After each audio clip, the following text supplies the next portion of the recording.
pourquoi votre compétence vous fait perdre du temps et de l'énergie dans votre boulot notamment.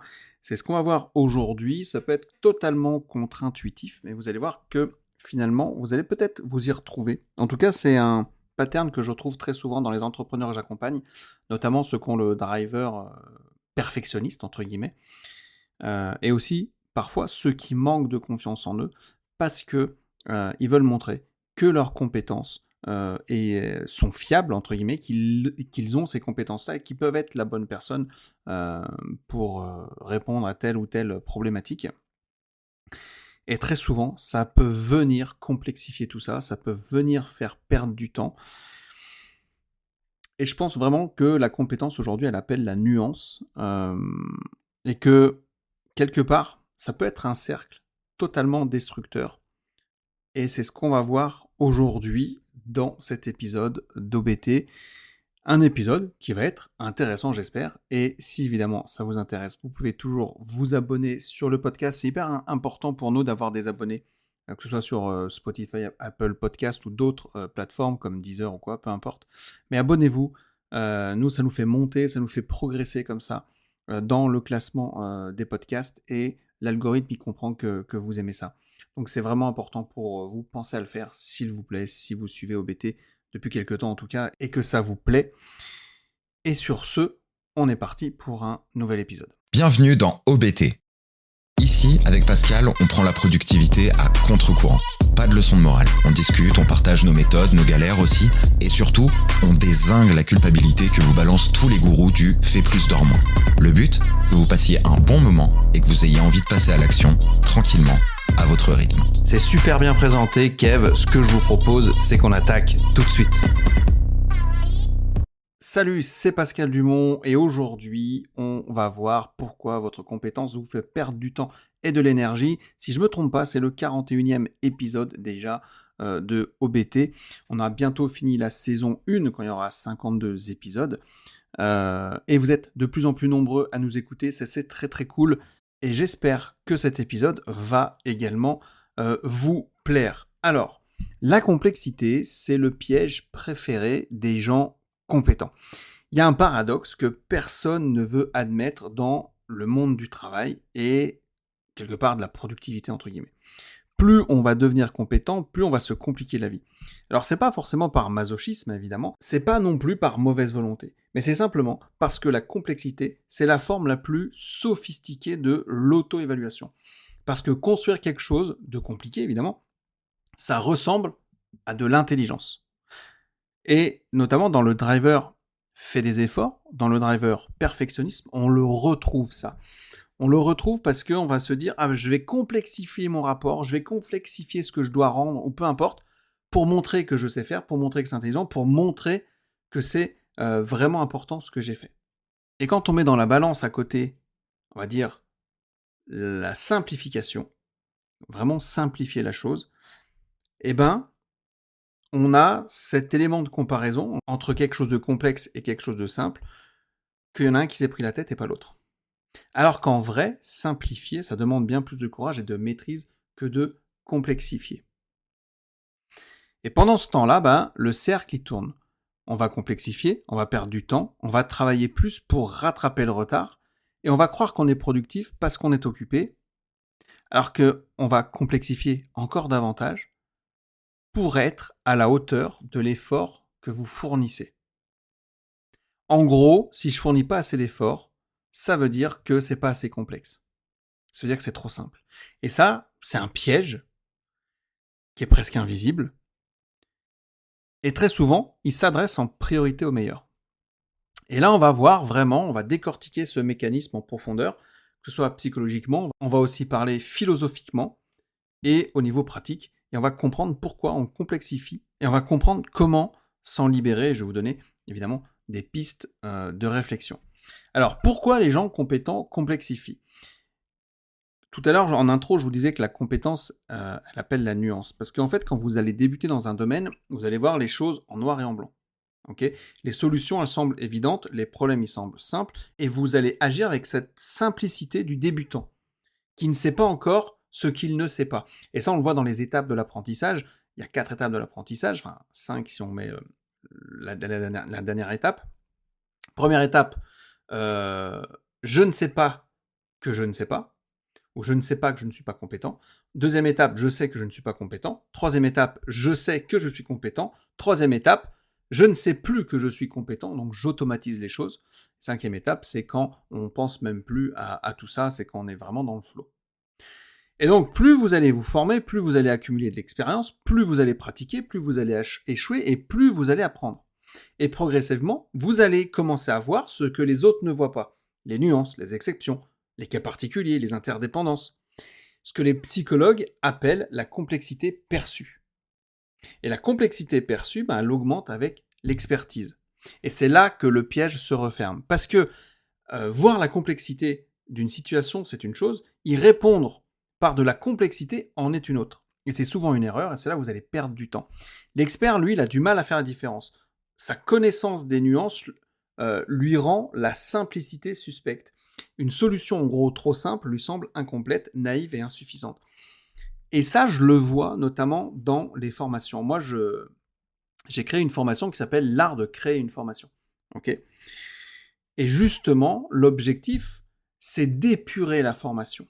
C'est de permettre à l'apprenant d'aller d'un point A à un point B le plus rapidement possible en lui mettant vraiment les choses indispensables et en ressources, il y a éventuellement un peu plus de complexe.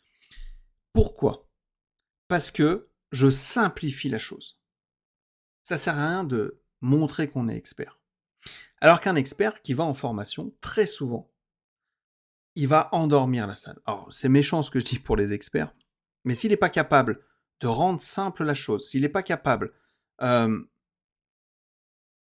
rendre intéressant, de simplifier, ce qu'on appelle la simplexification également, un concept, s'il n'est pas capable, en gros, de rendre un concept complexe simple, ok, ça veut dire que ça ne fera pas un bon formateur, ça ne fera pas un bon passeur de savoir. Et pour ça, il y a aussi la méthode Feynman qui nous invite à réfléchir là-dessus.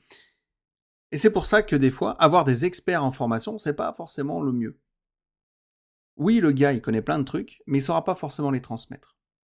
Et donc justement, dans la formation, l'art de créer la formation, je démystifie ça, justement. Et donc l'expert, il va ajouter une couche, puis une autre, puis encore une autre, jusqu'à construire complètement, on va dire, un édifice, quelque part, dont lui seul va comprendre comment il a fait l'architecture. Et donc, en fait, on a ce qu'on appelle l'effet Dunning-Kruger, mais à l'envers. L'effet Dunning-Kruger, dans sa version, on va dire, classique, c'est que les incompétents surestiment leurs capacités parce qu'ils n'ont pas assez de recul pour mesurer leur ignorance. Il y a une étude, j'ai plus le nombre exact, mais qui dit que 80% des hommes pensent pouvoir faire atterrir un avion alors qu'ils n'ont jamais piloté de leur vie. Ok ? Voilà, typiquement. Je ne sais pas que je ne sais pas. Et donc, du coup, cet effet Dunning-Kruger, il a une face qui est moins connue et qui est tout aussi quelque part destructive, c'est que les experts, eux, ont tendance à sous-estimer l'efficacité de la simplicité. Précisément parce qu'ils connaissent trop bien la complexité du problème. Ils savent que la réalité, elle est compliquée, alors qu'une réponse simple leur semble forcément insuffisante. Et ça, c'est ce que le chercheur en psychologie cognitive qui s'appelle Philippe Tetlock a mis en évidence dans ses travaux sur les experts et sur la prise de décision.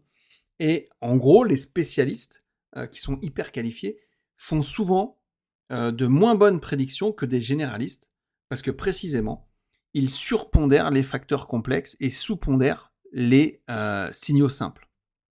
Et donc, quelque part, la compétence, elle peut aveugler autant qu'éclairer, évidemment. Et ça vous fait perdre énormément de temps, notamment si vous devez rendre des choses à des clients.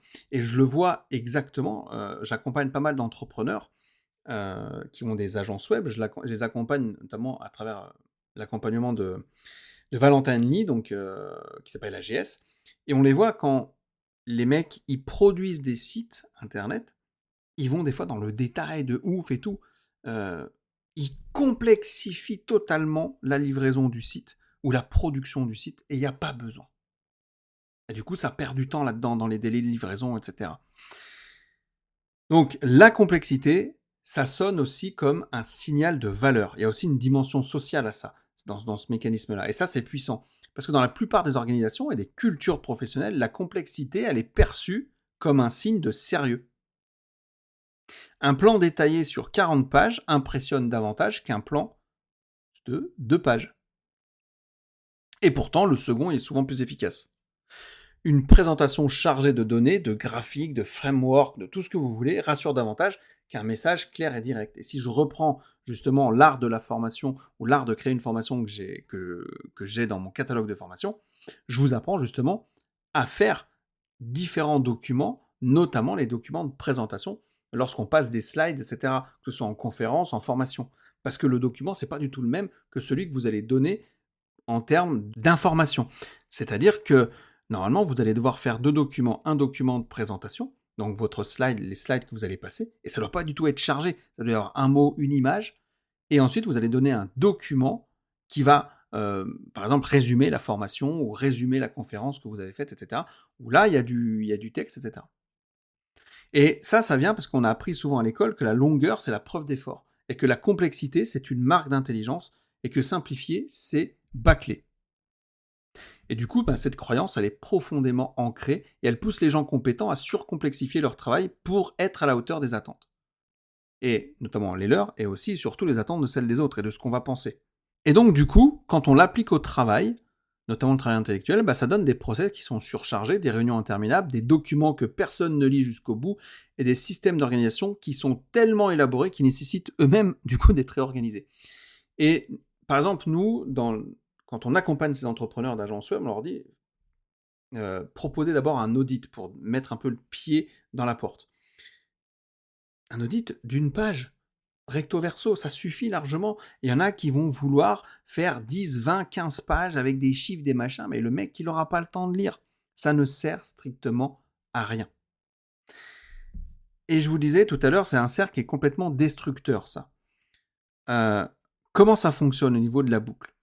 Au départ, vous êtes compétent, donc vous allez percevoir la complexité des problèmes que vous allez devoir résoudre. Vous allez y répondre par des solutions complexes. Et puis ensuite, parce que vous voulez être à la hauteur de cette complexité-là, d'accord ? Et bien ensuite, ces solutions complexes prennent du temps à construire, à maintenir et à expliquer. Et vous allez perdre là en efficacité. Et pour compenser, vous allez travailler plus. Et vous allez travailler plus parce que vous allez croire que vous êtes productif. Et l'occupation, normalement, elle est rassurante. Donc on se dit, je travaille, putain, qu'est-ce que j'ai bossé aujourd'hui ? Et elle ressemble du coup à de la performance. Et pour justifier cet effort, vous allez complexifier encore davantage. Parce qu'un effort important mérite un problème important, évidemment. Et ça, c'est le cercle parfait, qui est parfaitement destructeur. Je vous laisse un petit peu réfléchir à ça, et si vous vous reconnaissez là-dedans, ou si vous connaissez des personnes qui peuvent se reconnaître là-dedans. Donc la complexité, c'est quoi réellement ? La complexité, par rapport à la complication, il y a quand même une distinction fondamentale. La philosophie, ici, des systèmes, on va dire, nous permet de dire qu'il y a une distinction qui est importante et qui est souvent ignorée dans le monde du travail. Un système complexe, c'est un système avec de nombreuses interactions dynamiques entre les éléments qui sont interdépendants. En gros, comme un écosystème, une société humaine, si vous voulez, ou même le cerveau, par exemple. La complexité, elle est intrinsèque. Donc, ça veut dire qu'elle ne peut pas être réduite sans perdre l'essentiel. Alors, j'espère que je ne vous ai pas perdu dans tout ça. Un système compliqué, lui, c'est simplement un système avec beaucoup de pièces. Une montre, par exemple, c'est un système compliqué. Un avion, une procédure administrative, etc. Bon, des fois, elles peuvent être complexes. Mais sa complication, en fait, elle est artificielle. Elle peut être réduite, elle peut être simplifiée, elle peut être rationalisée sans en perdre sa fonction. Et donc, la plupart du temps, ce que nous créons dans notre travail quotidien est compliqué, pas complexe. Et on a des processus qui sont surchargés. On a des réunions qui répondent à des problèmes de communication qu'une conversation simple permettrait de résoudre en quelques minutes. On a des outils de gestion qui nécessitent des fois des formations pour être utilisés. Des reportings que personne ne lit. Et tout ça, c'est la complication choisie. Elle est souvent inconsciente, évidemment, mais elle est rarement nécessaire. Et vraiment, je vous invite à faire le tour, à prendre du recul par rapport à ça. Et ensuite, il y a la complexité comme un évitement. C'est-à-dire que là, on touche quelque chose d'un peu plus profond et moins avouable. C'est que la complexité, elle est souvent une forme d'évitement qui va être déguisée en action. Parce que construire un système élaboré pour organiser son taf, évidemment, c'est plus confortable que de simplement commencer à travailler. Et là, on rentre dans la procrastination. Élaborer un framework qui est totalement sophistiqué pour prendre une décision, c'est plus rassurant que de prendre la décision en elle-même. Passer des heures à perfectionner un process, c'est moins angoissant, évidemment, que d'affronter le résultat final. Et ça, la procrastination, là-dessus, c'est terrible. Par rapport à tout ce process-là, à cette complexité. On va se dire, bah non, j'y vais pas parce que j'ai pas terminé ça. Ah bah, j'irai une fois que je termine. Ah, puis, faut quand même que je termine ça, sinon il va pas me prendre au sérieux, etc. Et ça, on le revoit notamment chez les adultes, hein, on parle d'immunité au changement. Et c'est des systèmes de croyances qui sont inconscients qui nous poussent à saboter nos propres intentions. Et du coup, complexifier, dans ce cadre-là, c'est une façon de sembler avancer, en fait, tout en restant à l'abri de l'essentiel. Et en vrai, vous ne faites pas de tâches impactantes pour votre business, par exemple. Et donc là, j'en viens, pour terminer, à une réflexion philosophique. Au XIVe siècle, il y a le moine franciscain Guillaume d'Occam qui formulait ce qui allait devenir l'un des principes les plus durables de la pensée rationnelle, le rasoir d'Occam. Je ne sais pas si vous en avez déjà entendu parler. Les entités ne doivent pas être multipliées sans nécessité. Autrement dit, entre deux explications qui fonctionnent également bien, la plus simple est généralement la meilleure. Pas parce que la réalité est simple, parce qu'elle n'est pas simple forcément la réalité, mais parce que la complexité inutile est un bruit qui masque le signal. En gros, le message, il est brouillé. Et il y a Saint-Exupéry qui disait « La perfection est atteinte non pas lorsqu'il n'y a plus rien à ajouter, mais lorsqu'il n'y a plus rien à retrancher. » Moi, je l'aime bien, cette citation-là. Donc, la simplicité, c'est pas un manque, c'est un aboutissement quelque part. Et ça, c'est le résultat d'un travail de distillation que seuls, on va dire, les plus maîtres de leur sujet peuvent accomplir.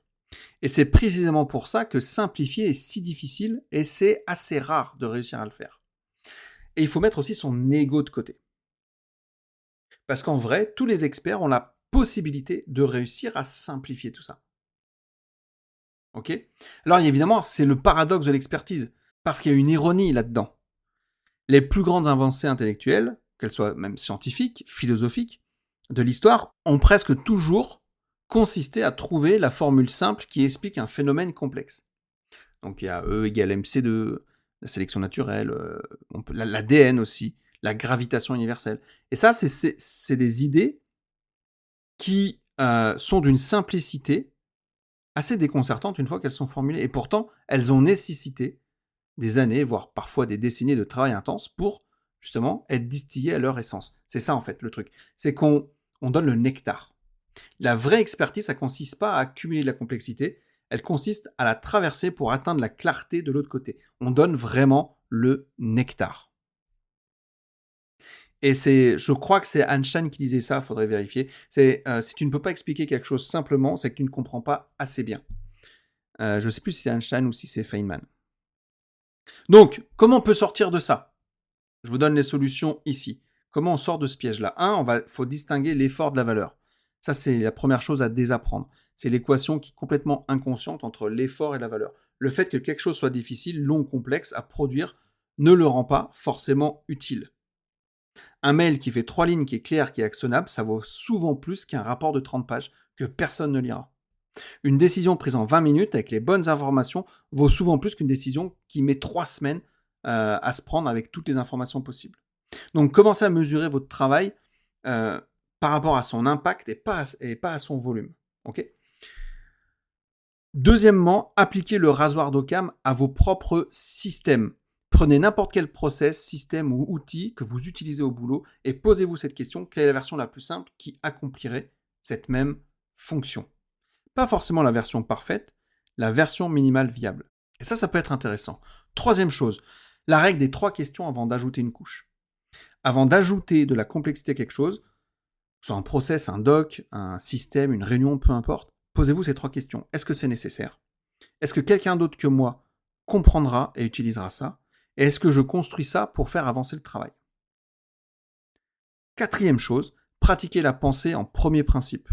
Et ça, en fait, ça vient de Elon Musk. Alors, on peut aimer ou pas aimer le personnage, on s'en fout, c'est pas le problème d'ailleurs. En fait, la pensée en premier principe, ça consiste à quoi ? Ça consiste à déconstruire un problème jusqu'à vraiment tous les éléments fondamentaux, puis à le reconstruire depuis zéro, sans être influencé par les habitudes, les conventions ou les solutions qui existent. En gros, c'est les mecs qui vont dire « Oh, on a toujours fait comme ça, tout le monde dans le secteur procède ainsi, c'est le standard, etc. » Et ça évite justement ça. Et donc, ces justifications sont des couches de complexité qui sont héritées, en fait, de l'inconscient collectif, si vous voulez. Et la pensée en premier principe, en fait, vous demande tout simplement de les retirer une à une pour voir ce qui reste vraiment nécessaire. 5e chose, vous pouvez cultiver l'inconfort de la simplicité. Simplifier, ça fait peur, parce qu'elle peut être tout simplement jugée insuffisante, je l'ai déjà dit. Et c'est précisément pour ça qu'elle demande du courage. Donc, apprendre à être à l'aise avec la simplicité, à ne pas surjustifier, à ne pas surdocumenter. Et ça, c'est accepter que la valeur de son travail ne se mesure pas à son épaisseur, et c'est un travail qui est très, pour le coup, compliqué à faire. Ça demande un vrai effort d'état d'esprit là-dessus. Et enfin, 6e, c'est de revenir régulièrement à la question essentielle. Dans n'importe quel projet, n'importe quelle tâche, n'importe quel système, revenez régulièrement à cette question fondamentale. Quel est l'objectif réel ? C'est pas le process, pas la livrable, pas la réunion, l'objectif concret, mesurable. Et demandez-vous ce que vous êtes en train de faire. Est-ce que ça contribue directement à cet objectif ? Alors pour conclure, la complexité, évidemment, elle est séduisante parce qu'elle ressemble à de la profondeur. Elle impressionne, elle rassure, etc. Elle justifie l'effort. Elle justifie même parfois le salaire. Mais la vraie maîtrise, en fait, ne s'exprime pas dans la complexité, elle s'exprime dans la capacité à traverser la complexité pour en extraire l'essentiel. Ce que moi j'appelle la simplexification. Et là, il faut faire attention après parce qu'on est dans une génération ou dans une époque où on essaye, pour le coup, de tout simplifier à outrance. Que ce soit l'école, on a bien vu, l'école, le niveau, il a énormément baissé. Même dans le sport, on essaye de trouver des sports qui sont hyper accessibles, etc. Mais là, on est dans une simplification qui n'a rien à voir avec la complexité de rendre un devoir, etc. C'est encore philosophiquement un autre chemin. Et ça pourrait être intéressant un jour de parler de ça, mais je crois qu'il y a Julia de Funès qui en a déjà très très bien parlé, et je suis entièrement d'accord avec ce qu'elle a dit. N'en déplaise à ceux qui ne sont pas d'accord. Je trouve qu'elle a un recul là-dessus qui est très bien. Donc elle parlait notamment du padel. Alors tous les joueurs de padel se sont rebiffés, mais le padel c'est simplement l'illustration de son propos. Elle n'était pas contre le padel. Donc voilà, il y a simplifier dans le boulot, etc. Et après il y a simplifier dans la vie aussi pour avoir des résultats tout de suite, pour faire le moindre effort, pour éviter d'être discipliné, pour pas apprendre la patience. Tout ça, ça a aussi des conséquences différentes, mais c'est deux choses qui sont totalement distinctes. Rien à voir avec, ici, ce dont je parle. Donc, pour terminer, la prochaine fois que vous vous trouvez à construire un système de plus en plus élaboré, à ajouter des couches et des couches, posez-vous et essayez de voir les 6 idées, entre guillemets, les 6 astuces pour sortir de ce piège-là. Donc, distinguer l'effort de la valeur, appliquer le rasoir d'Occam, la règle des 3 questions, et puis pratiquer la pensée en premier principe, également cultiver l'inconfort de la simplicité, c'est important, et en dernier, revenir régulièrement à la question essentielle de vos objectifs. Voilà, c'est un épisode qui m'a l'air assez long, j'espère que je ne vous ai pas perdu, et j'espère justement que je n'ai pas trop complexifié tout ça. J'essaie d'être, pour le coup, le plus clair possible. Peut-être que il y a des redites, etc. dans l'épisode, je verrai au montage, mais en tout cas, j'espère que ça vous a plu, j'espère que ça vous fait réfléchir là-dessus, notamment toutes les personnes qui ont le driver perfectionnisme, le driver faire des efforts. Et d'ailleurs, en parlant de ces drivers-là, on peut vous aider à les gérer, vous aider à mettre en place tout un système d'organisation qui est vraiment fait pour vous, et c'est avec le système timer justement, parce que c'est la formation qu'il vous faut, l'accompagnement même, qu'il vous faut si vous voulez qu'on vous aide à mettre en place des actions concrètes adaptées à votre réalité de vie, que ce soit au boulot, vie privée. Et dedans, on vous fait vraiment prendre conscience déjà de votre relation au temps, c'est hyper important, et de comment y faire face. Et derrière, l'idée, c'est de mettre en place un système d'organisation totalement adapté pour que vous puissiez retrouver de la sérénité et du temps avec vos proches, notamment du temps pour vous aussi, pour en faire ce que vous voulez. Et aujourd'hui, nous, nos stagiaires, on en a formé plus de 80, ils se libèrent en moyenne 7 heures de temps libre par semaine. Donc c'est 7 heures où vous pouvez vraiment en faire ce que vous voulez. c'est presque 30 heures par semaine, 30 heures par mois, pardon. Imaginez ce que ça fait. Voilà ce que j'avais à vous dire. J'espère que cet épisode vous a plu et moi je vous dis à très bientôt. Ciao!